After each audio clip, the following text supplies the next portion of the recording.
The chamber was already tense when the microphone cracked open and Matlala's voice cut through the air, waving printed WhatsApp screenshots that glinted under the fluorescent lights. A wave of murmurs washed across Parliament as Nhlanhla slammed his desk, insisting the so-called evidence was nothing more than a distortion of private communication. For a moment, no one breathed. The room stood suspended between accusation and outrage, each side convinced the other was twisting the truth. It felt less like a parliamentary sitting and more like the opening scene of a political thriller. The clash escalated almost instantly. What began as a routine briefing morphed into a showdown over digital messages. One MP insisting the screenshots exposed inconsistencies, the other insisting that the extracts were strategically cropped to manufacture scandal. The chamber buzzed with competing interpretations, each statement igniting more noise than clarity. Journalists leaned forward from the gallery, sensing that the story had already outgrown the narrow confines of the text that sparked it. As the shouting grew louder, the emotional weight of the moment pressed on everyone. The tension was visible, bodies leaning forward, hands slapping tables, members rising to their feet in disbelief. Nhlanhla's face tightened as he repeated that the allegations were misleading at best, while Matlala refused to sit down, holding up the pages like a shield. The interaction wasn't about the content alone. It was about the symbolism of exposing private chats under public lights. Parliament had transformed into a battleground where tone, context, and meaning collided violently. In the commotion, several MPs brought up their own past experiences with misunderstood messages. How a simple line sent in haste had once spiraled into conflict because the receiver interpreted it differently. Their recollections echoed through the chamber, reminding everyone that digital communication often carries more ambiguity than certainty. Yet this time, the stakes were far higher. National debate, public credibility, and the perception of honesty were all entangled in the same contested screenshots. Even as order was attempted, the shouting resumed when Matlala insisted that timestamps alone proved his point. He argued that Nhlanhla's earlier statements contradicted the messages, but the counter-argument was swift. No conversation can be assessed fairly without preceding and subsequent lines. Members banged their desks, demanding that if messages were to be used, they should be used fully, not selectively. For a second, the speaker's gavel was drowned beneath the roar of overlapping voices. The spectacle continued to spiral. The moment Nhlanhla stood to respond, half the chamber erupted with interruptions, accusing him of evasion, while the other half accused Matlala of spectacle. What should have been a simple clarification turned into a contest of who could control the narrative first. Once digital fragments entered the battlefield, every interpretation became a potential weapon, every pause a signal, every hesitation a new layer of suspicion.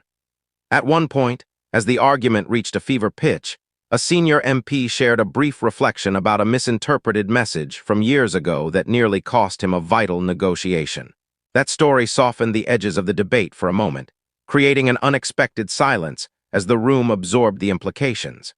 It highlighted how easily meaning fractures when seen through the narrow lens of selected lines, yet the silence did little to cool the storm brewing between the two central figures. The 9th minute of the confrontation saw the chamber descending into another wave of noise. Members demanded full context, complete logs, and clarity. Matlala refused to retract his claims, while Nhlanhla refused to accept the fragments as fair representation. The speaker tried to restore order, but the room had already tasted the energy of confrontation and was unwilling to let the moment fade untouched. As the first cluster of clashes settled, pressure mounted again. Screenshots continued to circulate among MPs. Some squinted at them, others shook their heads, each forming their own interpretations. The debate had stopped being about a single statement and had become a symbolic struggle about truth, context, and credibility in an era where digital exchanges are both instantaneous and dangerous. Parliament had become a mirror of the digital world, loud, fast, fragmented, and fiercely contested. Outside the chamber, parliamentary analysts were already giving live commentary. They remarked that disputes like this were becoming increasingly common. Arguments no longer about ideology or policy, but about what was said in private chats, who said it first, and how the meaning shifted once viewed under political lighting. The country watched on, divided between those who believed Matlala's stance and those who believed Nhlanhla's. Inside, staff members rushed between benches with updated notes and procedural reminders, trying to restore some structure to the chaos. Journalists began requesting full chat logs, intensifying the pressure on both MPs to release more than just the excerpts already circulating. It was clear the confrontation had set off an uncontrollable chain reaction that neither side could fully manage anymore. As the drama deepened, whispers circulated about the long-term implications this clash might have on parliamentary conduct.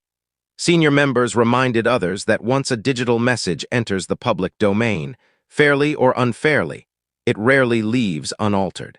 The entire room felt the shift, the awareness that something had been unleashed that could ripple far beyond the current moment. The second wave of shouting began when questions were raised about why sensitive matters were being discussed over informal chats in the first place. Some argued that such communication was inevitable in a fast-paced political environment. Others insisted that it invited misunderstanding. Once again, the chamber divided sharply, not over the content itself, but over the legitimacy of the medium. Experts watching from outside called it an example of digital weaponization, the growing trend of using text fragments, voice notes, or cropped clips as ammunition in political battles. The eruption in Parliament seemed to embody that trend perfectly. A collision of speed, emotion, and incomplete evidence fueling controversy faster than facts could catch up.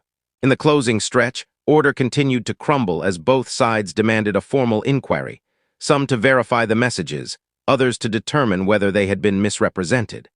The shouting grew louder, the lines sharper, the stakes higher.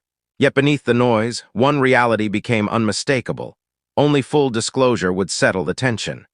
Without it, fragments would continue to ignite conflict and suspicion indefinitely. As the sitting drew to an end, the room felt heavy with unresolved energy.